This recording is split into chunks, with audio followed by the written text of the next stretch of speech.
अस्सलामु अलैकुम वरहमतुल्लाहि वबरकातुह। उम्मीद करता हूँ आप खैर आफियत से होंगे।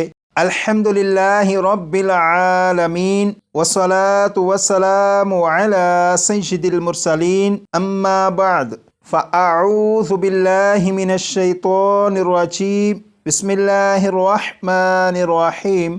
आसान और मुख्तसर तजवीदुल कुरान कोर्स की अल्हम्दुलिल्लाह ये क्लास नंबर 4 है और क्लास नंबर 4 में जज़्म के कवाइद को पढ़ेंगे। कुरान पाक में जज़्म 40,000 से ज़्यादा मरतबा है। इसका मतलब ये है कि आज की क्लास के ज़रिए कुरान पाक के 40,000 से ज़्यादा हरूफ को पढ़ना सीखेंगे। आप सिर्फ इतना कीजिएगा कि जो सबक पढ़ाया जाए, जिस तरह पढ़ाया जाए उस सबक को उसी तरह पढ़िएगा और जितनी मरतबा पढ़ने के लिए गुजारिश की जाए उतनी मरतबा पढ़िएगा ताकि आज की क्लास का सबक भी आपको याद हो सके। आइए अब हम चलते हैं अपने सबक की तरफ। ये जो सबक है, इतना सा सबक, सिर्फ इतना सा सबक अगर अच्छी तरह से समझ कर याद कर लिया तो इतने से सबक की बुनियाद पर कुरान पाक के 40,000 से ज़्यादा हरूफ को पढ़ना सीख लेंगे।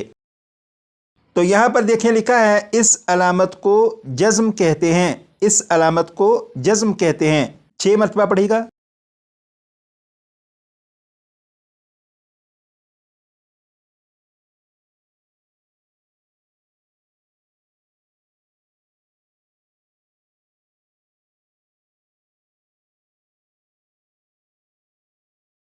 ये जो हर्फ है बा के ऊपर ये वाली जो अलामत है, इस अलामत को जज़्म कहते हैं। अब आप इस अलामत को देखिएगा और देख कर पढ़िएगा, जज़्म जज़्म जज़्म।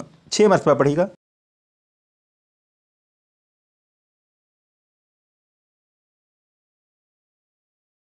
यहाँ पर लिखा है, जज़्म का दूसरा नाम सुकून है।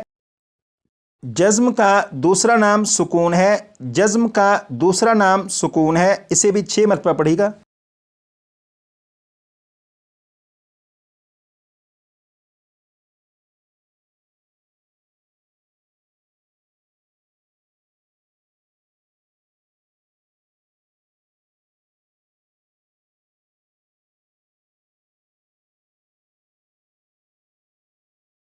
तो यहाँ पर बा के ऊपर ये वाली जो अलामत है, इस अलामत को जज़्म भी कहते हैं और इस जज़्म का दूसरा नाम है सुकून, यानी इसके 2 नाम हैं, जज़्म और सुकून।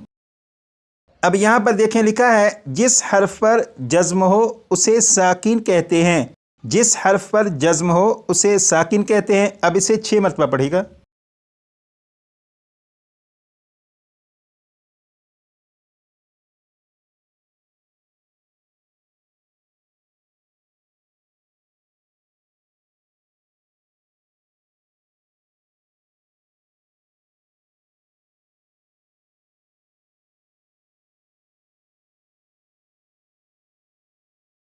आपने पढ़ा, जिस हर्फ पर जज़्म हो उसे साकिन कहते हैं। इसका मतलब यह है कि ये जो अलामत है जज़्म, ये जज़्म जिस हर्फ के ऊपर भी आ जाए उस हर्फ को साकिन कहेंगे। जैसे ये जज़्म यहाँ पर बा के ऊपर है तो ये जो बा है इस बा को साकिन कहेंगे।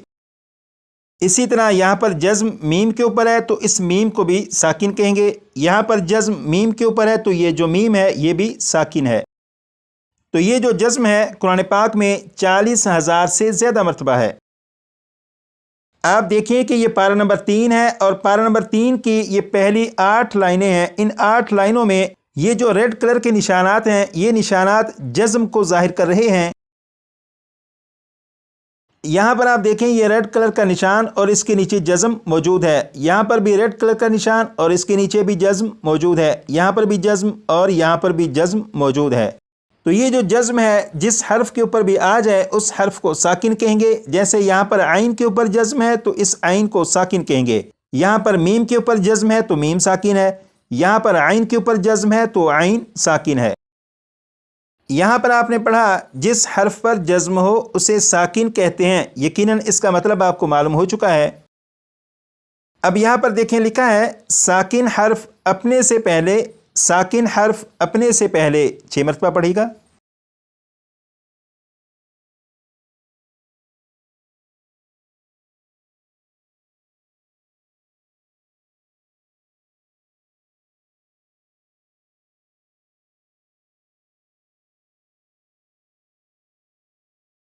मुतहर्रिक हर्फ से मिलकर पढ़ा जाता है।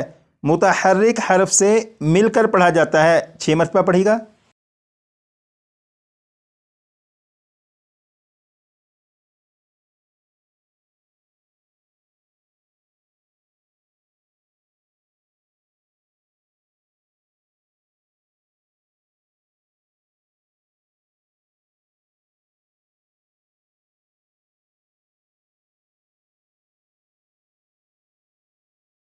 یہاں پر لکھا ہے ساکن حرف اور یہاں پر لکھا ہے متحرک حرف۔ ساکن حرف کا تو آپ کو یقیناً معلوم ہو چکا ہے کہ جس حرف پر جزم ہو اسے ساکن کہتے ہیں۔ یہاں پر جزم میم کے اوپر ہے تو یہ میم ساکن ہے، یہاں پر جزم با کے اوپر ہے تو یہ با ساکن ہے۔ یہ جو لکھا ہے متحرک حرف، متحرک حرف کے بارے میں آپ نے کلاس نمبر 3 میں پڑھا تھا۔ یہاں پر دیکھیں لکھا ہے جس حرف پر کوئی حرکت ہو اسے متحرک کہتے ہیں۔ تو یہاں پر با اور با کے اوپر حرکت موجود ہے تو یہ جو با ہے یہ متحرک ہے۔ اسی طرح یہاں پر با کے نیچے حرکت موجود ہے تو یہ با بھی متحرک، یہاں پر با کے اوپر حرکت یعنی پیش موجود ہے تو اس با کو بھی متحرک کہیں گے۔ تو یہ جو آپ نے پڑھا ساکن حرف اپنے سے پہلے متحرک حرف سے مل کر پڑھا جاتا ہے، اس کا مطلب یہ ہے کہ یہ جو میم ساکن ہے اس میم ساکن کو اس سے پہلے والے کاف متحرک حرف سے ملائیں گے تو ہی یہ میم ساکن پڑھا جائے گا۔ اسی طرح یہاں پر یہ جو میم ساکن ہے اسے اگر پڑھنا ہو تو اس سے پہلے والے ہا متحرک حرف سے ملائیں گے تو یہ میم ساکن پڑھا جائے گا۔ جیسے اس لفظ کو میں پڑھوں گا 2 مرتبہ، آپ سنیے گا کہ یہ دونوں حروف ملا کر پڑھے جائیں گے۔ بسم اللہ الرحمن الرحیم، کاف میم پیش کم، کاف میم پیش کم۔ اسی طرح یہاں پر ان دونوں کو ملا کر پڑھیں گے، ہا میم پیش ہم، ہا میم پیش ہم۔ تو ساکن حرف کو جب بھی پڑھیں گے اس سے پہلے والے متحرک حرف سے ملا کر ہی پڑھیں گے۔ آج کلاس نمبر 4 میں جو سبق آپ نے پڑھا، اس سبق کے ذریعے کلاس نمبر 5 میں قرآن پاک کے 20,000 سے زیادہ حروف کے بارے میں سیکھیں گے کہ جنہیں ایک الف کے برابر کھینچ کر پڑھنا ہوتا ہے۔ لیکن کلاس نمبر 5 میں ان 20,000 سے زیادہ حروف کے بارے میں جو آپ نے سیکھنا ہے وہ تب آپ سیکھ سکیں گے جب کلاس نمبر 3 اور کلاس نمبر 4 کا سبق آپ کو اچھی طرح سے یاد ہوگا۔ اگر کلاس نمبر 3 اور کلاس نمبر 4 کا سبق آپ کو اچھی طرح سے یاد ہوا تو کلاس نمبر 5 میں قرآن پاک کے 20,000 سے زیادہ حروف کے بارے میں سیکھنا پھر مشکل نہیں رہے گا۔ اور کلاس نمبر 4 میں جو سبق پڑھا اسے یاد کرنے کے لیے اس سبق کو صرف 25 سے 30 مرتبہ پڑھیے گا۔ 25 سے 30 مرتبہ پڑھیں گے تو انشاءاللہ یہ سبق یاد ہو جائے گا۔ جب آپ اسے یاد کر چکیں تو یہ کلاس نمبر 3 میں سبق پڑھا گیا تھا، اس سبق کو بھی کم از کم 15 سے 20 مرتبہ پڑھ لیجئے گا تو یہ سبق بھی آپ کو مزید پختہ ہو جائے گا انشاءاللہ۔ آج کے لیے اتنا ہی، مزید پڑھیں گے کلاس نمبر 5 میں۔ اپنا خیال رکھیے گا، دعا میں یاد رکھیے گا۔ السلام علیکم ورحمۃ اللہ وبرکاتہ۔